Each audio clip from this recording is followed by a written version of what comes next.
मुझे लगता है कि भारतीय जनता पार्टी को इस बात पर चिंतन जरूर करना चाहिए। एक बार गलती हो तो समझ में आता है, बार बार गलती हो तो मान लीजिए कहीं कुछ गड़बड़ी है स्थायी किस्म की, उसको दुरुस्त करना होगा। एक बार गाड़ी बंद हो गई समझ में आता है, बार बार बंद हो रही इसका मतलब इसको चेकअप कराओ। मैं तो हैरान, ये यूपीएससी का ये विज्ञप्ति जारी क्यों हुई, और जारी हुई तो फिर इस पर टिके क्यों नहीं? आरक्षण होना चाहिए, ये निर्णय पहले हो जाना चाहिए था, तब भर्ती जारी होनी चाहिए थी। नहीं, अब आप कांग्रेस को, सपा को, बसपा को सबने अपना अपना ट्वीट खड़काया इस निर्णय के बाद कि हमारे दबाव में हुआ, कैसे मना कर दोगे? अच्छा आप मना भी कर दो, जनता तो भी तो इनकी भी तो सुनती है ना, आपकी सुनती है। तो 69,000 पर एक बात कही ओपी सिंह जी ने, वो कागज मेरे पास भी आया, कल परसों ही आ गया था शासन से। ओपी सिंह जी, ये लिखत पढ़त, राजनीति लिखत पढ़त से नहीं होती क्या?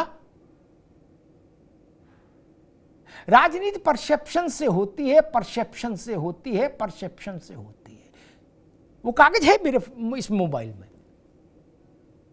टाइप करके आंकड़े सब बताए गए उसमें वर्गवार। ग्राउंड जीरो पर परसेप्शन क्या है उत्तर प्रदेश में? यह है कि पिछड़े और दलितों के साथ अन्याय हुआ, यह परसेप्शन बन गया। आपकी सरकार के बड़े लोगों ने उसको इंडोर्स किया, अनुप्रिया ने किया, संजय निषाद ने किया, राजभर ने किया, केशव जी ने किया,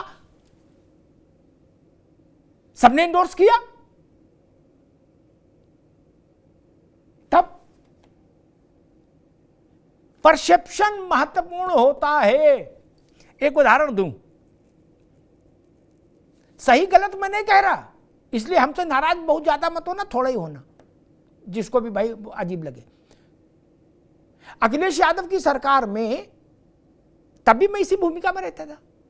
काम भी अच्छे हुए, ऐसा नहीं कि कोई काम नहीं, काम भी ठीक ठाक अच्छे हुए, कई काम तो बड़े अच्छे लगे, लखनऊ वाला वो एक्सप्रेसवे और तमाम चीजें।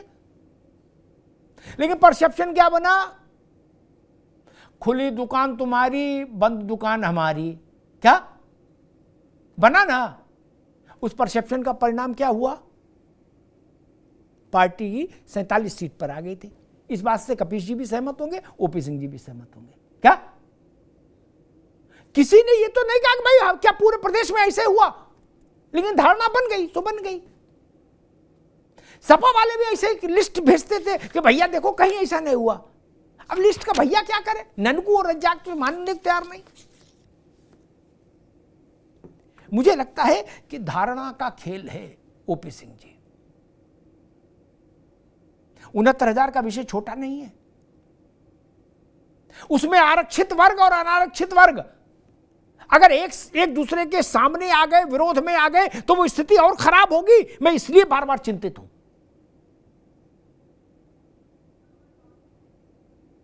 मामला सुप्रीम कोर्ट अगर चला गया तो भैंस पानी में चली जाएगी, फिर समझ लीजिए फिर गई भर्ती। ये है 5 साल से पिछड़े बच्चे, दलित बच्चे संघर्ष कर रहे हैं, फिर क्या होगा? और मैं ये भी नहीं चाहता कि जो अनरिजर्व लोग हैं उनकी नौकरी चली जाए। धारणाएं ऐसे बन जाती हैं। और ये जो नौकरशाह है ना, जो कागज बनाते हैं ओपी सिंह जी, क्या ये राजनीति में किसी लायक नहीं होते? क्या ये बात मैंने उत्तर प्रदेश के कई मुख्यमंत्रियों से व्यक्तिगत तौर पर भी कही। क्या कि फाइलों से कहीं देश चलता है, प्रदेश चलता? No, never.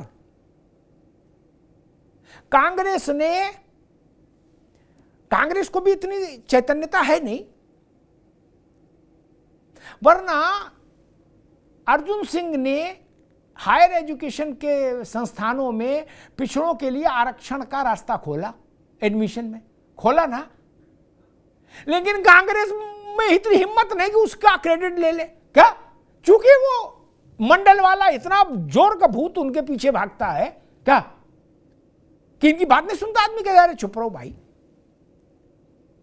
तो जो इन्होंने किया भी वो भी नहीं बता पाते त्रिपाठी जी। राहुल गांधी भी नहीं बोल पाते, क्या बोल रहे, नहीं तो बोलते नहीं अब तक। आईआईटी और आईआईएम में प्रवेश में पिछड़ों के लिए रिजर्वेशन अर्जुन सिंह करके गए भाई, ओपी सिंह जी। लेकिन नैरेटिव की मार क्यों उसकी नाम नहीं ले पाते कांग्रेसी? ये नैरेटिव की मार है कि राजीव जी ने कहा कि मूर्खों को आगे कर बैठा दें क्या आरक्षण के नाम पर।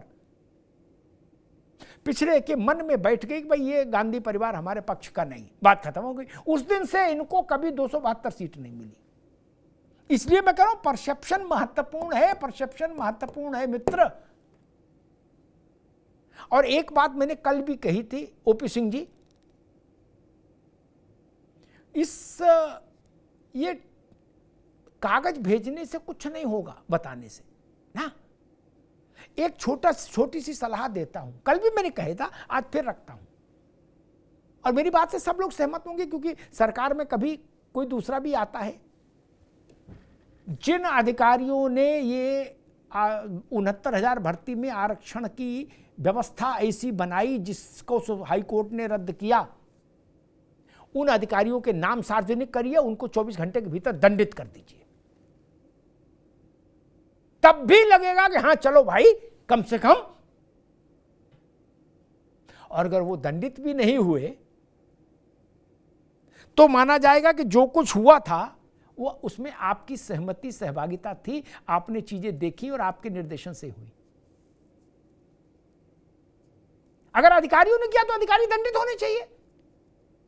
ये यूपीएससी वाले में भी यूपीएससी के अधिकारी दंडित नहीं होने चाहिए क्या त्रिपाठी जी? अगर प्रधानमंत्री की इच्छा के विरुद्ध विज्ञापन जारी हो गया तो कैसे जारी हो गया? दंडित होने चाहिए ना। किसने जारी किया? केंद्र को रोकने की आवश्यकता क्यों आई, नौबत क्यों आई? ये बड़ा विषय है। मुझे लगता है इस पर नहीं जब तक सोचेंगे। और एक बात हमेशा मैं कहता हूं, आज फिर दोहराऊंगा, अधिकारी चुनाव नहीं लड़ते ओपी सिंह जी। क्या सरकार अधिकारी चलाते हैं और चुनाव अधिकारी नहीं लड़ते? ये इस देश का सच है। चुनाव में आपको ही जाना पड़ेगा।